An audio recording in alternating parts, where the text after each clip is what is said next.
ఉగాది రోజున నేను చెప్పే ఈ చిన్ని చిన్ని పరిహారాలు చేసి చూడండి.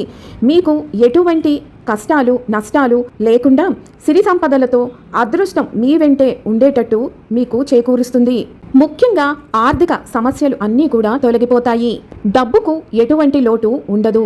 ఈ రోజున కొంచెం ఆవు పాలను తీసుకొని దానిలో కొంచెం పసుపు, కుంకుమ, జవ్వాదు కలిపి మీ ఇంటి ముఖద్వారం అంటే సింహద్వారం మీద కొంచెం చిలకరించండి. ఇలా చేయటం వల్ల లక్ష్మీదేవి ఆకర్షితురాలై మన ఇంట్లోనే కొలువై ఉంటుంది. ఇక రెండవది, కొంచెం ఆవు పాలు తీసుకొని దాంట్లో పసుపు కానీ మంచి గంధం కానీ కలిపి మీ ఇంటి మెయిన్ డోర్ మీద స్వస్తిక్ గుర్తును వేయాలి. ఇలా చేయటం వల్ల సంవత్సరం మొత్తము కూడా శుభ ఫలితాలు వస్తాయి.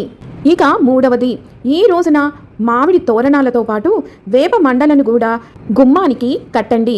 ఆ తరువాత ఒక ఎర్రటి గుడ్డను తీసుకొని గుప్పెడు రాళ్ల ఉప్పు, కొంచెం పసుపు, కొంచెం కుంకుమ, చిటికెడు జవ్వాదు పొడి, 4 నల్ల గవ్వలు, ఒక గుప్పెడు నవధాన్యాలు, కొబ్బరికాయ వీటన్నిటినీ మూట కట్టి మీ పూజా మందిరంలో పెట్టి పూజ అంతా అయిన తరువాత కొంచెం ధూపం వేసి మీ సింహద్వారం పైన కట్టండి.